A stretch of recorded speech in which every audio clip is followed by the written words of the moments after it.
अस्सलाम वालेकुम। मोहम्मद अज़हर सिद्दीक अपने प्रोग्राम मैथ्स व्यूज़ के साथ हाजिर खिदमत है।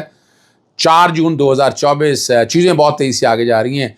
आज सुप्रीम कोर्ट में जो हेयरिंग है आपने वो देख लिया मखसूस नशिस्तों की, वो एक अपना रंग और रूप ले रही है और वो यकीनी जीत अपनी आपकी है। मखसूस नशिस्तें अगर आपके ख़िलाफ़ चलेगी तो ये आइन में जो कहा था ना rewriting of the constitution, it is gonna to be a rewriting of the constitution. और मैं उम्मीद रखता हूँ कि सुप्रीम कोर्ट उसमें नहीं जाएगी। आर्टिकल 63 को मैं हमेशा डिफेंड करता रहा हूँ और उस पर गुफ्तगू होगी। नैब ऑर्डिनेंस, तरमीमी ऑर्डिनेंस और इलेक्शन तरमीमी ऑर्डिनेंस, ये लाहौर हाई कोर्ट में चैलेंज। फिर शाह महमूद कुरैशी की मुकदमात के बारे में डिटेलें जो सारी हैं, PTI का सेक्रेटेरिएट जो है वो खोल दिया गया। और आज माफ़ी मांगनी चाहिए उन लोगों को जो ये बातें करते थे। जनाब नोटिस PTI को दिया और मैंने तमाम चैनल पे जहाँ बैठे मैंने कहा वो नोटिस आया ही नहीं पाकिस्तान तहरीक इंसाफ को। और ये बहुत बड़ी चपेड़ है। अपना जो कमिश्नर हैं इस्लामाबाद या चेयरमैन CD हैं वो को ट्रांसफ़र होना चाहिए, मुस्तफ़ी होना चाहिए, उसको रिमूव करना चाहिए। माफ़ी मांगनी चाहिए कौम के साथ। आपने इतनी बड़ी सियासी जमात को कितना दबाएंगे आप, और कितनी प्रॉक्सी जंग लड़नी है आपने, कब तक लड़ते रहेंगे? ये कुछ ज़्यादती है, ये छोटी चीज़ नहीं है। शर्म से डूब बनने का मकाम है कि आप क्या कर रहे हैं, इससे मिलेगा क्या आपको? और ये मैं बहुत पहले कहा था कि सियासी जमात का कद कहा था, आपने तो बढ़ा दिया। इमरान खान तो अब पकड़ा नहीं जाएगा आपसे। पूरी दुनिया में एक शख्सियत पाकिस्तान में आकर डिस्कस हो रही है, कहाँ गया जनरल बाजवा, कहाँ वैसे देखा जाए मैं मुशर्रफ का हामी था कई मामलों में, कहाँ गए? अब सारे तो इररेलेवेंट हो गए हैं। अभी पाकिस्तान के अंदर कोई सियासी जमात रेलेवेंट नहीं है, ये मानना पड़ेगा। मैं इसीलिए कहूँगा माफ़ी मांगनी चाहिए आपको। और साइफर केस पे भी मुस्तफ़ी होना चाहिए। वज़ीर दाखिला को, वज़ीर कानून को छोड़ देना चाहिए, खुद कबूल करनी चाहिए हार अपनी। इद्दत केस में क्या बेवकूफ़ी बना लेंगे, चलें छोड़ें। अब सुप्रीम कोर्ट में जो हेयरिंग चल रही है मखसूस नशिस्तों के हवाले से बहुत टर्निंग मूवमेंट, डिफाइनिंग मूवमेंट आ गए हुए हैं। जस्टिफाई करना बड़ा मुश्किल हो जाना है। फैसल सिद्दीकी ने थोड़े से मुख्तर वक्त में जिस आसान तरीके से चीज़ों को लेकर गए हैं और वो क्लियर किया है, आपको मैं बार बार बताता चलूँ कि आइन की मंशा क्या है, प्रोपोर्शनेट है क्या। वोट आपको आप सीट लेके गए हैं और 7 आप रिजर्व सीटें ले जाएं, ये आइन ने कब कहा है? आइन ने तो आपको प्रोपोर्शनेट के मुताबिक कहा है। अब वो जो पॉइंट डेवलप कर रहे हैं वो डेवलप ये कर रहे हैं कि जो कि ये सियासी जमात ने इलेक्शन नहीं लड़ा था, जो वो पॉलिटिकल पार्टीज़ को लेकर करते रहते हैं, बतौर सियासी जमात कबूल कर लिया था। और तो इसलिए इनके लिए ज़रूरी था लिस्ट दाखिल करना।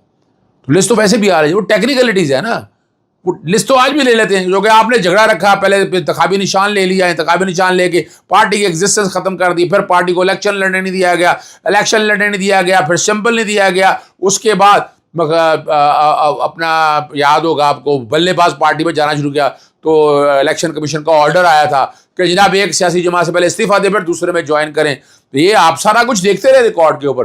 फिर सुन्नी इत्तेहाद काउंसिल की तरफ से आ गया। मैं वैसे पहले दिन से क्लियर था कि पाकिस्तान तहरीक इंसाफ रिजर्व सीटें उन्हीं की हैं। और आज भी मैं कहता हूँ सेक्शन 215 आइन से मुतसादम है। मैं कब से कह रहा हूँ, ये नोट कर लीजिएगा, सेक्शन 104 रूल 94। तो आज की हियरिंग में कोशिश जस्टिस काजी फाइसा का वही स्टाइल रहा, वही गुफ्तगू रही और वही तरीक़ाकार। लेकिन इससे चीज़ें तो नहीं हल होती है ना। ये तो आप अल्टीमेटली कब तक लटकाएंगे? ये तो इस हफ्ते में इंशाल्लाह केस ख़त्म हो जाएगा। बाकी सियासी जमातों ने जो गुफ्तगू करनी है या अटॉर्नी जनरल ने बात करनी है या इलेक्शन कमीशन अपनी राम कहानी सुनाना चाहता है वो सुना ले। कब तक इस तरह इस निज़ाम को घसीटता लेके जाएगा, वो गले पड़ने वाला तौक। ये मैं बता दूँ आपको। नैब तरमीमी ऑर्डिनेंस जो है सेक्शन 140 में जो रिटायर्ड जजेस लेने के हवाले से, वो बदनीति पे अमली है। कैसे? Election Lahore Islamabad high court में इलेक्शन ट्राइब्यूनल में फॉर्म 45-47 मंगवाए, वो मैच कर गए, वो लेके आने थे नहीं, या इन बिटवीन उन्होंने अपने इलेक्शन एक्ट में तरमीम भिजवाई। और अपना आर्जी सदर यूसुफ रज़ा गिलानी जो खुद इसमें मुतासरा फरीक हैं, क्योंकि उनका इलेक्शन भी अंडर चैलेंज है, याद रखिएगा। वहाँ भी फॉर्म 45-47 है, वो इस्तीफ़ा दे दें, वो एक अलग इशू है, वो that is a separate issue. लेकिन वो इलेक्शन तो 45-47 का है ना, वो कैसे जारी कर सकते थे? और ना ऐसे हालात थे, ना ऐसे सर्कमस्टांसिस थे। जैसे शाहिद करीम साहब के पास केस की समाअत थी, चूँकि उन्होंने फैसला दिया था इलेक्शन ट्राइब्यूनल के हवाले से। उन्होंने कहा जी मैं जो कि मुनासिब नहीं समझता, मैं इसमें देखा तो ये मामला जो जिन्होंने दूसरे जिस जज ने केस सुना उनके पास लगाया। मैंने बताया कि जैसे शम्स मिर्ज़ा के सामने मैं पेश नहीं हो सकता, तो ये डिवीज़न बेंच के सामने आप ले आए मामला, या लार्जर बेंच तश्कील दे दिया जाए। आइन की तशरीह है। और लेकिन आप देखें सी जो आपने ट्राइब्यूनल दिए, इलेक्शन कमीशन ने वो ट्रांसफ़र करने की दरखास्तें अपने पास ला गई। الیکشن کمیشن اپنے اختیارات سے تجاوز کر رہا ہے, وہ کچا چٹا سارا کچھ سامنے آنے والا ہے اور حالات. اور میں نے پھر ججمنٹ ساری کورٹ کی, پھر میں نے یہ سارا, اور یہ میں نے کہا صرف مقصد یہی ہے کہ پاکستان تحریک انصاف کو کارنر کیا جائے, پی ٹی آئی کو ساری, اور فارم 45 اور 47, بھائی فارم 45 47 کھلنے والے ہیں, سپتمبر تک چیزیں آپ کے سامنے آ جائیں کہ نومبر تک اس ملک کے حالات آپ بہت دیکھیں گے. یہ معاملہ بہرحال آج چلا گیا جناب چیف جسٹس صاحب کے پاس, جس میں انہوں نے لارجر بینچ تشکیل دینے آیا.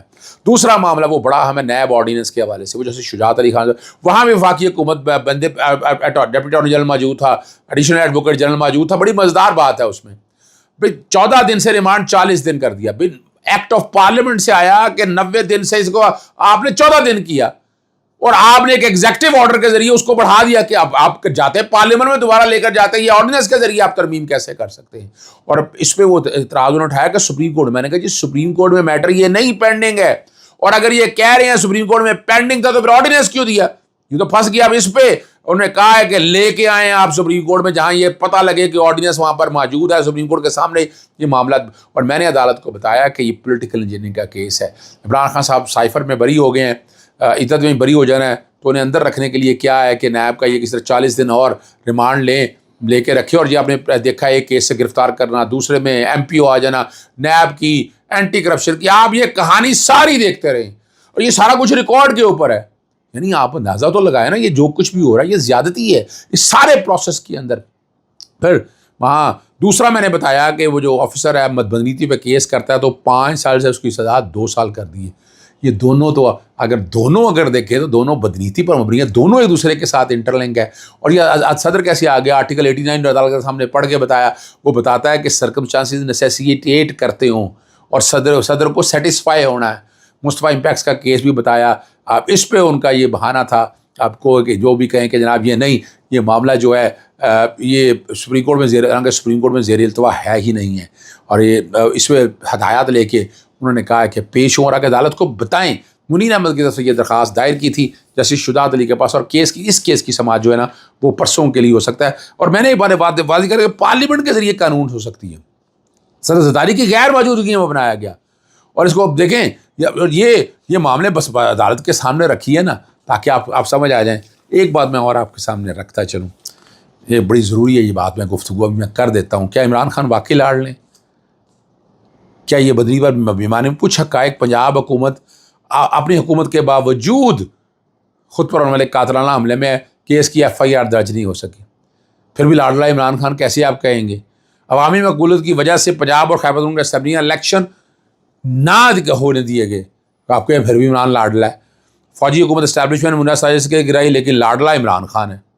اب یہاں سے اندازہ لگائے نا, الیکشن سے چند دن پہلے 3 مختلف کیسز میں 30 سال تک سزا دے دی گئی لیکن لاڈلا عمران خان ہے. رات کے 12 بجے کیسز کی اڈیالہ جیل میں سماعت لیکن لاڈلا عمران خان ہے. عدت کے کیس کے دوران نکاح کے کیسوں میں دونوں میاں بیوی رات 7 سال کی سزا بھگت رہے ہیں لیکن لاڈلا عمران خان ہے. اس کی جیتی ہوئی سیٹوں پر دن دہاڑے ڈاکہ ڈالا گیا لیکن لاڈلا عمران خان ہے. 9 مئی کو جماعت اور لیڈرشپ پر تاریخ کا بدترین ظلم ہوا لیکن لاڈلا پریس کانفرنس کرا کر پارٹی کو توڑا گیا, لاڈلا عمران خان. الیکشن سے چند ہفتے قبل پارٹی کی رجسٹریشن منسوخ کر دی گئی, انتخابی نشان نشی لیا گیا لیکن لاڈلا عمران خان ہے. 77 مخصوص نشستیں جو ہے نا وہ لی گئیں لیکن لاڈلا عمران خان. ہر کیس کا جعلی ٹرائل کیا گیا میاں صاحب کی. اب آپ کو پتہ ہے عوامی پیسوں کی, لیکن لاڈلا عمران خان 200 مقدمہ بنائے گئے. تاریخ میں پہلی بار جو ہے نا آپ نے وہ سارے معاملات سارے دیکھیں لاڈلا عمران خان. اگر سارے معاملوں کو سامنے رکھ کے دیکھیں تو یہ اتنا آسان نہیں ہے. اسلام آباد ہائی کورٹ کی ایک بڑی خبر جو ہے, لوکل گورنمنٹ کے الیکشن کرانے 10 جولائی تک جواب مانگ لیا, تاریخ طلب کر لی. اگر آپ نے اسلام آباد ہائی کورٹ فیصلے کہتا ہے اگر لوکل گورنمنٹ الیکشن نہیں کرایا تو چیف الیکشن کمشنر اور وفاقی حکومت کے خلاف مقدمہ درج ہوگا. شاہ محمود قریشی کے خلاف درج مقدمات کی تفصیلات 38 مقدمات ہیں پنجاب میں اور 17 اسلام آباد میں. آپ اندازہ لگا لیں, صرف پولیس کی کیسز یا کسی اور ادارے کے بھی ہیں. 3 کیسز 2-3 کیسز سمجھ آتی ہے توڑ پھوڑ کی, اور اس سے متعلق رپورٹ جمع کرانے کا انہوں نے کہا ہے. جو کیس کی سماعت جو ہے نا وہ عدالت نے ملتوی کر دی. جا چاہتا ہوں. السلام علیکم. اللہ حافظ. پاکستان زندہ باد.